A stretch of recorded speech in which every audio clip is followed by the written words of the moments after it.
Era uma vez e viveram felizes para sempre. Hoje é o nosso último podcast da série Vivendo Provérbios do Charles Swindoll. E dá para acreditar que a gente chegou até aqui? Então, vamos voltar para o começo, lá com Provérbios 1, mas antes disso, quero apresentar o Jonas. Olá, boa noite, gente. E a Júlia.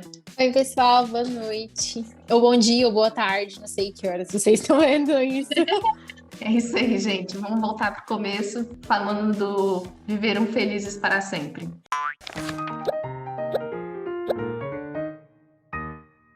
Pois é, gente, a gente adquiriu um conhecimento danado durante esse tempo, enquanto a gente estava estudando Provérbios. Foram muitos pontos tratados.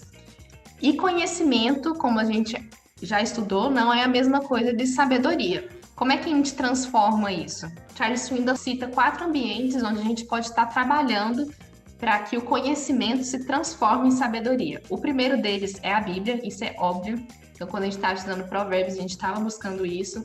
O segundo é você tentar se espelhar em pessoas respeitáveis e escutar elas. Terceiro, nas escolhas dos seus amigos, dos ambientes onde você se encontra. E o quarto é nos tapas que a vida nos dá. Vamos tentar tratar esses 4 temas aqui, 4 ambientes, através de Provérbios 1. Para começar, vamos lá. Bíblia. Provérbios 1, de 1 a 7. Provérbios de Salomão, filho de Davi, rei de Israel. Para se conhecer a sabedoria e a instrução, para se entenderem as palavras da prudência, para se receber a instrução do entendimento, a justiça, o juízo e a equidade, para dar aos simples prudência, e aos jovens conhecimento e bom siso, para o sábio ouvir e crescer em sabedoria, e o instruído adquirir sábios conselhos, para entender provérbios e suas interpretações, como também as palavras dos sábios e suas adivinhações. O temor do Senhor é o princípio da ciência. Os loucos desprezam a sabedoria e a instrução. A gente viu aqui então os 4 ambientes e o primeiro deles é a Bíblia. Vamos supor que eu sou uma doutora em teologia. Eu leio a Bíblia 10 vezes ao ano, em grego, hebraico e aramaico. Pronto. Sou a rainha da sabedoria. É isso aí? Eu acho que, assim, eu tenho certeza que não, né? Eu acho que isso fica muito expresso ao longo, quando a gente vai lendo a Bíblia, que a palavra de Deus em si não é só leitura, né? Até Paulo fala que a letra em si mata. Então, quando a gente vive só de ler, e não de ler e apreender e colocar isso em prática, né? Não obedecer, o que adianta, né? Então, até Pedro fala isso, né? Que aquele que ouve as palavras e não as pratica é semelhante a um homem que contempla o seu rosto no espelho e aí depois ele se vai e esquece como ele era, né? Aí volta e vê. A gente tem disso, a gente vê como é que ficou tal coisa e às vezes a gente sai, faz 10 minutos, esqueceu como é que fica e volta no espelho para ver de novo. Então, a Bíblia é mais do que só leitura, né? Ler, com certeza, é o princípio para você adquirir, né? O início desse processo é a leitura. Mas acho que ele não é um ato em si isolado e único, né? Ele é o início do processo. Exatamente. Uma pessoa que lê não significa de que ela é uma pessoa sábia, né? A sabedoria, ela sempre está aliada à leitura da palavra de Deus e à vida, uma vida que seja de fato uma vida vivida, né? Que seja praticada aquilo que lê. Quantas e quantas pessoas passam por nós, ou temos exemplos de pessoas de que leem a Bíblia, são até mesmo leitores assíduos e tudo mais, só que na vida delas não demonstram Cristo, são pessoas totalmente contrárias e que as suas ações não são corretas. Portanto, uma pessoa que lê não significa de que ela é sábia, mas sim aquela que está buscando viver o caminho correto que é ensinado através da palavra de Deus, né? Deus tem muito a nos ensinar através da tua palavra, mas é claro, tem que estar aliado com a decisão diária de seguir o que de fato está sendo ensinado. No verso 2 ele fala, para se conhecer a sabedoria e a instrução. Ele não fala aqui para você ser o sábio, né? É para você conhecer a sabedoria e a instrução. O processo de ser sábio é além da leitura mesmo.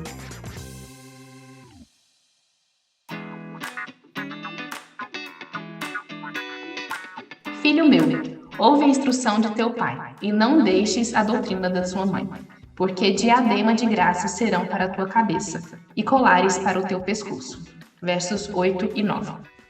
Pessoas respeitáveis. Esse é o segundo modo de a gente adquirir sabedoria. Eu sou uma pessoa respeitável. Então, fechou. É isso aí. Eu posso me obedecer aqui, sou uma pessoa respeitável, e é isso aí. O que vocês acham?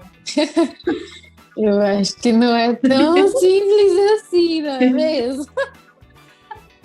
Acho que até Paulo fala que as más conversações corrompem os bons costumes, né?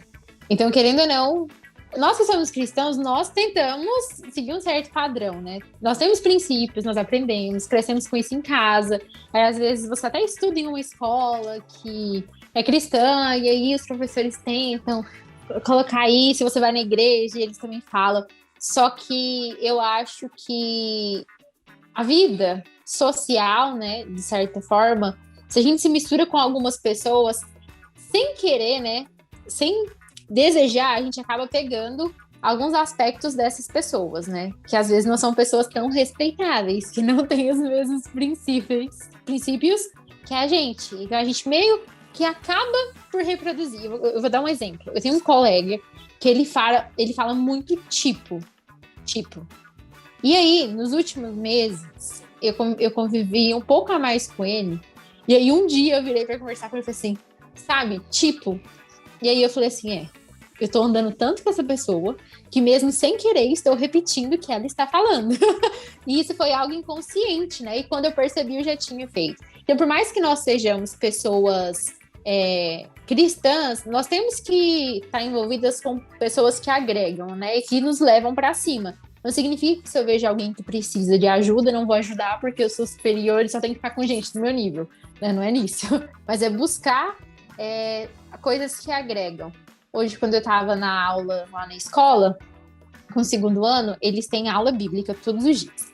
Aí a professora Cláudia, que é professora de aula bíblica, eles estão decorando um versículo, que é lá em Salmo, capítulo 1, do verso 1 ao 3. Aí aquele bem-aventurado o homem, né, que não se detém no caminho dos ímpios, nem se assenta na roda dos não anda com os pecadores e nem se assenta na roda dos escarnecedores. Então, lá no início de Salmos, Davi já está falando sobre isso, né? Então, quão feliz, né?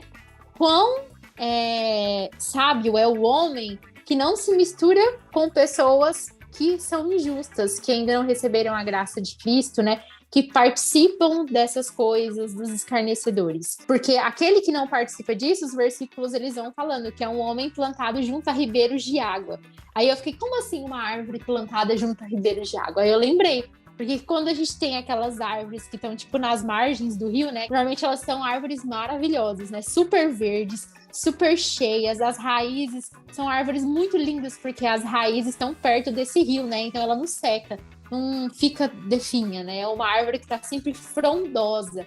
Aí o versículo fala, e tudo quanto esse homem fizer, prosperará. As suas folhas não cairão. Então ele usa essa simbologia da natureza, né?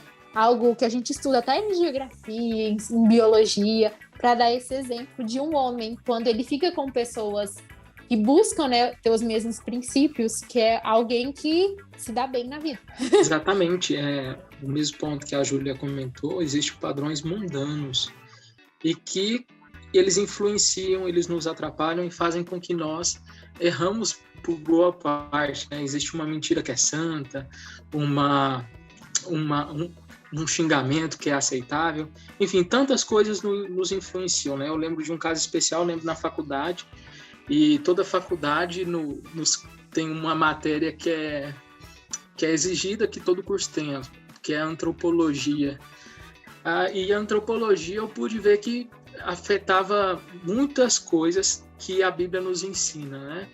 A Bíblia, ela nos ensina que nós devemos seguir, e o que está cativo é a obediência, no sentido assim, se está escrito lá não é para mentir, então o cristão ele não deve cogitar a hipótese se existe possibilidade para mentir, ele simplesmente não vai mentir.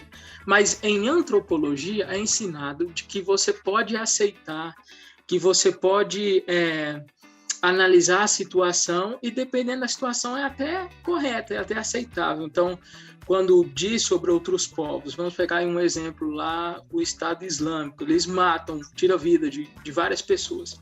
O meu olhar, se eu for olhar no olhar de antropólogo, né, no olhar da antropologia, eu devo tentar aceitar o que eles estão fazendo e ter uma compreensão de amor e de compreensão, no sentido assim, por que será que eles estão fazendo? Será que eles não estão até mesmo certos em fazer aquilo? Só que se eu leio na Bíblia, a ética cristã vai dizer de que matar é errado. E, portanto, homem nenhum pode tirar a vida de ninguém, independente do lugar que ele esteja.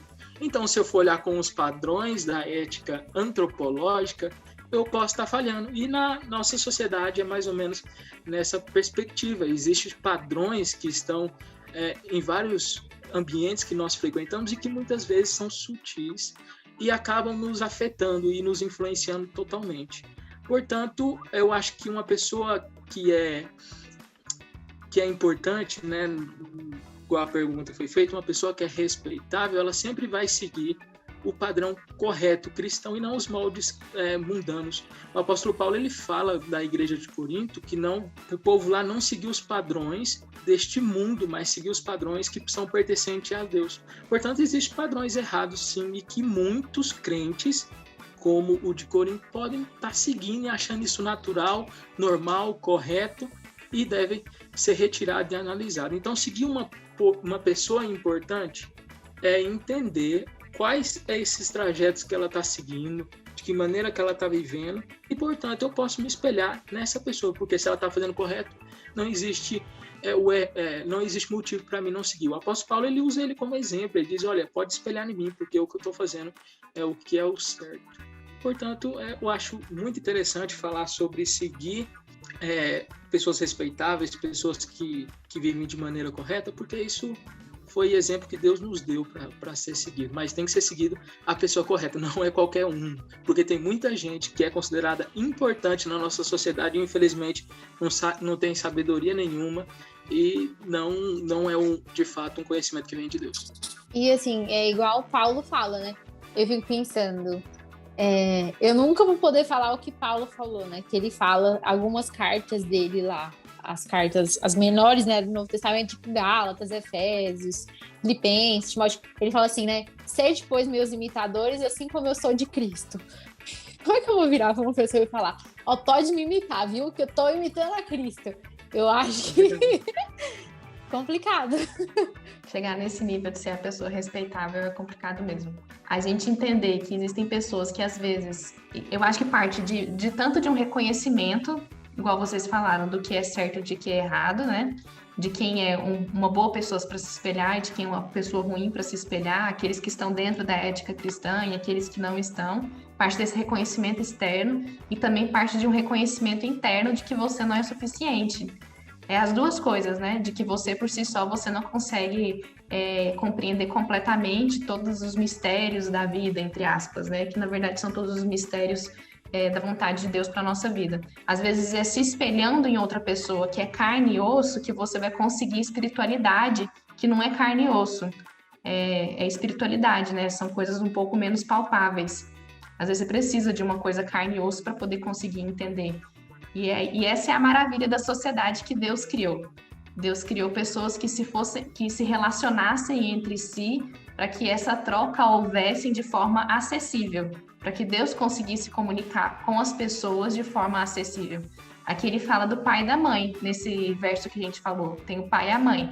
É óbvio que eles têm essa responsabilidade de transmitir essa mensagem para os filhos, mas existem outras pessoas que são autoridades na nossa vida, ou que às vezes são amigos mesmos, você pode ver ela de relação de igual para igual, né? Não de autoridade, mas que Deus utiliza como uma pessoa respeitável na sua vida, na construção de relações, ela pode contribuir para o seu crescimento e para o seu entendimento espiritual.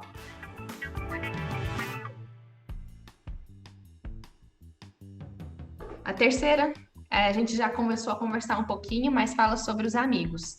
É de 10 a 19, Provérbios 1, de 10 a 19. Filho meu, se os pecadores com blandícias te quiserem tentar, não consista.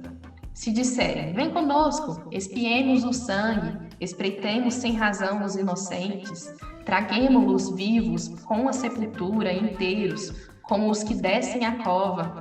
Acharemos toda sorte de fazenda preciosa, encheremos as nossas casas de despojos, lançaremos a tua sorte entre nós, teremos todos uma só bolsa. Filho meu, não te ponhas a caminho deles. Desvia o teu pé das suas veredas, porque os pés deles correm para o mal e se apressam a derramar sangue. Na verdade, debalde se estenderia a rede perante os olhos de qualquer ave, e estes armam ciladas contra o seu próprio sangue, e a sua própria vida espreitam. Tais são as veredas de todos aqueles que se entregam à cobiça. Ela prenderá a alma dos que as possuem. Os amigos estão aí por toda parte para a gente poder se relacionar, como a gente falou, né? E eu tenho que ser luz no meio deles. Por que eu não posso me relacionar com essas pessoas? Qual é o limite? Está valendo eu me relacionar com essas pessoas com o objetivo sincero de ser luz no meio deles? Eu acredito que está valendo sim, né? Você é o cristão e você é a parte que vai impactar aquele ambiente. Se o cristão não fizer isso, quem mais vai fazer? E é nossa responsabilidade de fazer, né? Mas olha o exemplo que Salomão dá, né? De alguém chamando a outra pessoa para ir e cometer um crime a ponto de tirar outra vida. O que tem de amizade influenciando outros a cometer crimes, pecados, perversidade? É muito comum. Então, por isso que é importante selecionar. Mas agora, quando falamos em ser luz, em impactar a vida de outras pessoas, isso faz com que eu vá até essas pessoas que são desse jeito. Mas isso não me faz, o fato de eu ir não pode fazer com que eu comece a praticar e a viver como eles vivem. São coisas distintas. Esse dia eu vi um exemplo de um rapaz, né, ele achava muito interessante, de que ele foi numa boate onde estava acontecendo um show, evangelizar. Só que lá ele começou a beber bebida alcoólica, ele começou a usar as mesmas coisas que eram utilizadas na bebida. Eu não vejo isso como um meio de evangelizar, mas eu vejo um meio de satisfazer mesmo o pecado e a vontade com que ele estava. Um cristão ele não precisa ir diretamente na boate evangelizar. Ele consegue criar outros ambientes para evangelizar. Então não crie desculpas e lugares dos mais diversos para você tentar evangelizar, porque tem lugar que não é para crente ir. Você não vai lá numa casa de prostituição lá, né, numa casa de macumba e tudo mais com esse objetivo. Deus vai te dar várias oportunidades. Então você tem que analisar também o tipo de lugar que você vai estar frequentando. Eu acho que a amizade é algo assim tão forte que às vezes a gente acaba subestimando a amizade. E quando a gente olha, para a Bíblia, a gente tem várias histórias de amizades. Por exemplo, Davi e Jonatas, né, que era o próprio pai de Salomão. Então, Salomão via a amizade como algo, um elo muito forte, né? Por exemplo, o pai dele, que seria o substituto do rei Saul, se tornou muito amigo do filho do rei Saul, que era Jonatas, e o pai de Jonatas queria matar, né? O pai de Salomão. Então, assim, é uma loucura, mas ele vê que a amizade dos dois era tão forte que eles superaram, né?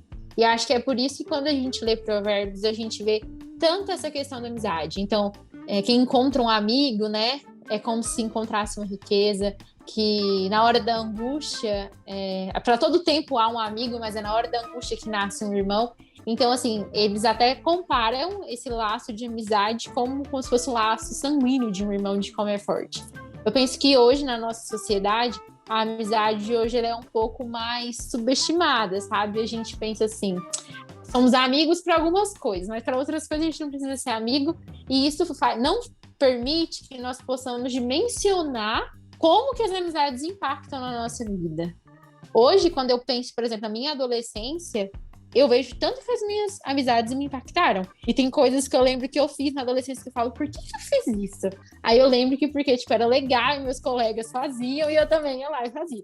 Então, na época, eu não dimensionava o quanto que aquilo era impactante, né? Como que outras pessoas, os meus amigos impactavam na minha vida.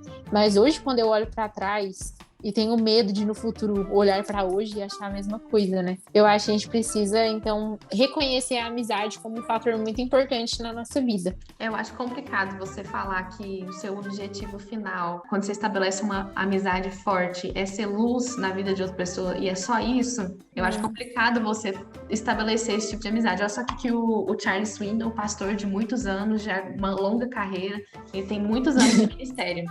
Olha como é que ele fala. Quanto mais eu vivo, mais cuidadoso sou com as escolhas dos meus amigos. Não me entenda mal. Ofereço meu apoio e amizade a praticamente todo mundo. No entanto, sou criterioso a respeito de quem aceito como meus amigos íntimos. Como Salomão nos aconselha, não consista com relacionamentos que lhe derrubem, que interfiram no seu andar com Deus, ou que impeçam o seu crescimento espiritual. Ofereça a sua amizade livremente àqueles a quem se espere influenciar, mas evite pessoas que armam ciladas contra o teu próprio sangue. Às vezes a gente fica com esse coração de misericórdia, né? Tentando deixar bonita essa nossa vontade de ir pro mundo. Às vezes nem é, tipo assim, nesse extremo que vocês falaram, né? Da casa de... Às vezes nem é esse extremo, assim. No ambiente de trabalho, você vê uma pessoa que foge do seu padrão de vida e você tenta estabelecer uma amizade com ela e você tá vivendo aquele momento com ela, então você começa a desabafar. Mas será que essa pessoa, com os conhecimentos que ela tem, que não são conhecimentos cristãos, será que essa pessoa ela vai conseguir te direcionar para a vontade de Deus, de fato? Então, se ela não consegue, porque ela não tem acesso a essas informações mesmo, por que você vai querer se expor dessa maneira para ela, sabe? Facilmente ela vai te levar para o que o verso 18 falou, né? Mas evite pessoas que armam ciladas contra o teu próprio sangue. É simples assim. São coisas pequenas às vezes. E é por isso que a gente tem que alimentar, no que a gente estudou no verso anterior, né? Alimentar relações de pessoas respeitáveis. E para as pessoas que não são respeitáveis, entre aspas, a gente abre a nossa amizade.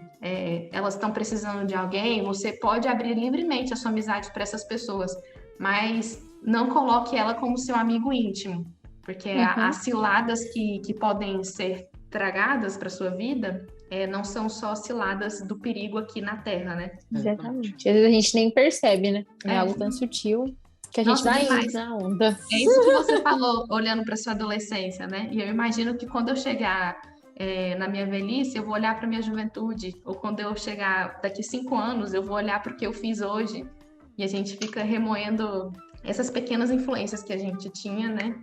Que, na verdade, transformaram a forma como a gente via o mundo na época. Os tapas que a vida dá. Provérbios 1, de 20 a 23. A suprema sabedoria altissonantemente clama de fora. Pelas ruas levanta sua voz. Nas encruzilhadas, no meio dos tumultos, clama. Às estradas das portas e na cidade prefere as suas palavras. Até quando os nécios amareis a necessidade? E vós, escarnecedores, desejareis o escárnio? E vós, loucos, aborreceis o conhecimento? Convertei-vos pela minha repreensão. Eis que abundantemente derramarei sobre vós meu espírito, e vos farei saber as minhas palavras. O último dos ambientes que a gente pode estar percebendo é os tapas que a vida nos dá, onde você vive aquilo que você aprendeu com o seu passado. Dizem por aí que o que você não aprende em casa, você vai aprender na vida. A vida vai te ensinar, né? Quanto disso é a vida e quanto disso é, na verdade, Deus. Nossa, que pergunta filosófica. Não sei. Quanto disso é Deus e quanto disso é a vida. Eu acho que Deus tá em tudo. É tão complexo, né? Eu acho que tem coisas que são causalidades, né, natural, que são processos humanos da sociedade, mas que acho que isso não deixa de ser uma intervenção divina, né? Mas eu acho que a vida dá uns tapas bons na gente, né? Ainda mais quando a gente vai crescendo, parece que os tapas são melhores ainda. E aí a gente meio que acorda. E assim, eu acho que o livro de Provérbios, ele é um excelente tapa na cara, porque quando a gente vai lendo, são coisas que ele usa muitas coisas do cotidiano, né? Tipo, a dona de casa, o pai, a mãe, o filho, os amigos, né? O vendedor. é aquele que deve. Aí, assim, tem várias situações do nosso dia a dia que a gente encontra no livro de Provérbios. Às vezes a gente tá, tipo, nem aí, do jeito que nós estamos vivendo. E aí a gente lê em Provérbios, é como se fosse um tapa, né? Um choque de realidade, de mostrando como que a gente deve agir. Então, eu acho que esses tapas da vida que alguns a gente pode evitar, né, aprendendo de outras pessoas, mas tem pessoas como eu que gostam de fazer seus próprios erros. Não só escutam das pessoas, mas também quer cometer os erros, entendeu?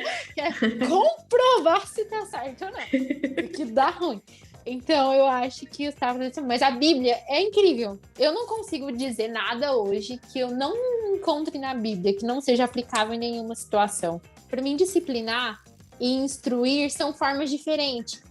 Assim, talvez eu esteja errado, mas para mim a palavra disciplinar é quando você cometeu algo errado e aí vão lá e te mostram que estava errado, você foi disciplinado.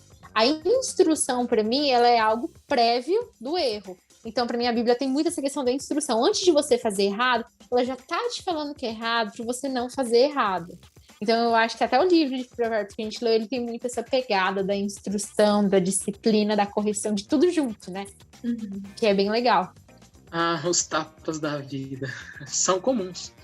Acontece com todo mundo. Eu estava lendo um livro sobre santidade e lá mostra, né, relata de que mesmo a pessoa, ela lendo a Bíblia, orando, e ela se esforçando ao máximo, ela, algum momento ou outro, ela vai tomar um tapa, ela vai vacilar, simplesmente por conta da nossa condição mesmo pecaminosa, né? Por mais de que o homem se esforce, hora ou outra ele acaba seguindo o instinto natural da coisa, que é o nosso coração, a perversidade mesmo que tá presente. Você pode ler Salmos, possivelmente vai acontecer com você hora ou outra de cair. Eu acho que quando a gente fala assim sobre cair, o que a gente não pode ficar é caído, é levantar e aprender com o erro.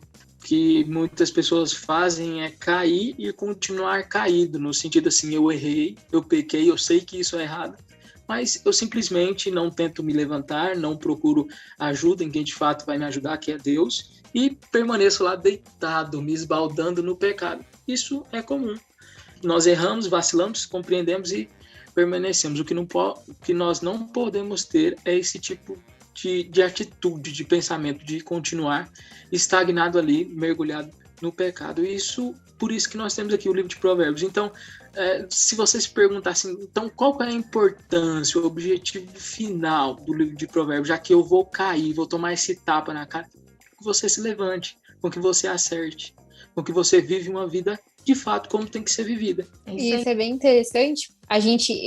É uma frase que a gente escuta bastante, né? Que você não conhece uma pessoa pelo início da trajetória dela, mas pelo fim da trajetória dela. Porque tem gente que começa muito bem algo e às vezes o fim é desastroso, né? Foi algo horrível. Aí quando eu vejo isso, por exemplo, eu lembro das peças de Shakespeare. A gente não conhece as peças de Shakespeare pelo início, né? Tipo, por exemplo, Romeu e Julieta. A gente não conhece pelo início do casal apaixonado, a gente conhece pelo fim, os dois se mataram um pelo outro, né?